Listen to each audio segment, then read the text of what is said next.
నమస్కారం, welcome back to VC media. ఒకప్పుడు ప్రపంచం మనల్ని చూసి ఇండియా అంటే క్రికెట్ మాత్రమే అనుకునేది. కానీ ఇప్పుడు పరిస్థితి మారిపోయింది.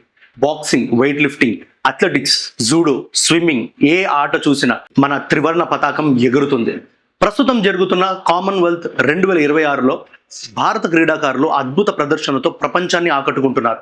ఇప్పటి వరకు భారత్ పథకాల సంఖ్యను క్రమంగా పెంచుకుంటూ ముందుకు సాగుతుంది. తాజాగా weight lifter Lovepreet Singh record ప్రదర్శనతో రజత పథకం, డిస్కస్ త్రోలో సీమా కాలిరామ్న కాంస్య పథకం సాధించారు. అలాగే నీరజ్ చోప్రా సహా పలువురు అథ్లెట్లపై దేశం మొత్తం ఆశ పెట్టుకుంది. అసలు కామన్వెల్త్ గేమ్స్ అంటే ఏమిటి? భారత్ ఎందుకు ఇంత సత్తా చాటుతుంది? ఈసారి ఎవరు స్టార్? తెలుగు వాళ్ళు ఎందుకు గర్వపడాలి? ఇవాళ ఈ వీడియోలో మొత్తం తెలుసుకుందాం. ముందుగా చాలా మందికి ఒక సందేశం, కామన్వెల్త్ గేమ్స్ అంటే ఒలింపిక్స్ లాంటిదేనా అని అందరూ అనుకుంటున్నారు.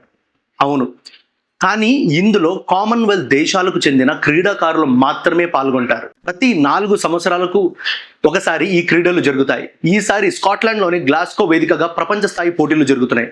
ఒకప్పుడు మన దేశంలో స్పోర్ట్స్ అంటే క్రికెట్ మాత్రమే. కానీ ఈ రోజు పరిస్థితి చూడండి. వెయిట్ లిఫ్టింగ్లో మెడల్స్, బాక్సింగ్లో మెడల్స్, రెజ్లింగ్లో మెడల్స్, అథ్లెటిక్స్లో కూడా మెడల్స్. అంటే ప్రతి విభాగంలో భారత యువత ప్రపంచానికి సవాల్ విసురుతుంది. ఇది ఒక్క రోజులో వచ్చిన విజయం కాదు. వేలాది రోజుల కష్టం, చెమట, త్యాగం, దానికి వచ్చిన ఈ ఫలితం. ఈ కామన్వెల్త్ గేమ్స్లో భారత్ మరోసారి మెరిసింది.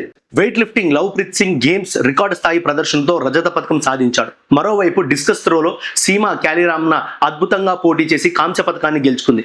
ఆమె గురించి ప్రత్యేకంగా చెప్పాలి. ఒక తల్లి, అదే సమయంలో పిహెచ్డి స్కాలర్, అంతేకాదు అంతర్జాతీయ స్థాయిలో భారత్కు పథకం సాధించింది.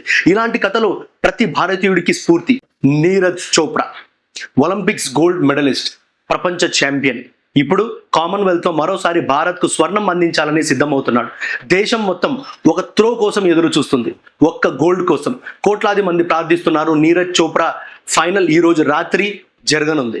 అన్న, ఒక్కసారి ఆలోచించు. మనం ఇంట్లోనే కూర్చొని మొబైల్లో మ్యాచ్ చూస్తున్నాం, కానీ ఆ ప్లేయర్ మాత్రం ఒక్క మెడల్ కోసం ఏళ్ల తరబడి చెమటోడ్చి, పండుగలు ఉండవు, ఫ్యామిలీ ఉండవు, ఫ్రెండ్స్ ఉండదు, ఒకే ఒక గోల్. ఏంది? భారత్ జెండా ఎగరాలి. అదే వారి కళ. ఈరోజు చాలా మంది రోజంతా జస్ట్ ఫోన్ చూసుకుంటా, రీల్స్, సోషల్ మీడియా, అంతే. కానీ మన దేశం కోసం ఆడుతున్న వాళ్ళు అదే సమయంలో ఉదయం 4 గంటలకు లేచి పరుగులు తీస్తున్నారు. మనం కూడా ఏ ఫీల్డ్లో ఉన్నా మన పని మీద ఫోకస్ పెడితే విజయం 100% మనదే. ఇప్పటి పిల్లలు నీరజ్ చోప్రాని చూస్తున్నారు, మీరాబాయ్ చానుని చూస్తున్నారు, పివి సింధుని చూస్తున్నారు. వాళ్ళని చూసి మరొక ఛాంపియన్ తయారవుతున్నాడు. అదే కొత్త భారత్. స్పోర్ట్స్లో ప్రపంచాన్ని ఛాలెంజ్ చేస్తున్న భారత్. తెలంగాణ వాళ్ళం కదన్నా, ఒక విషయం మాత్రం చెప్పాలి. గెలిస్తే ఒక ప్లేయర్ కాదు, గెలిచేది మొత్తం భారత్. పథకం ఒకరి మెడలో పడుతుంది, కానీ ఆ గర్వం 140 కోట్ల భారతీయుల గుండెల్లో పడుతుంది.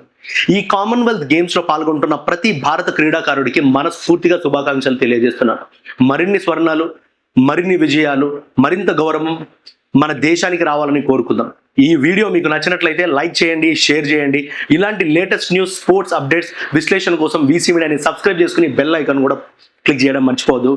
జై హింద్, జై భారత్.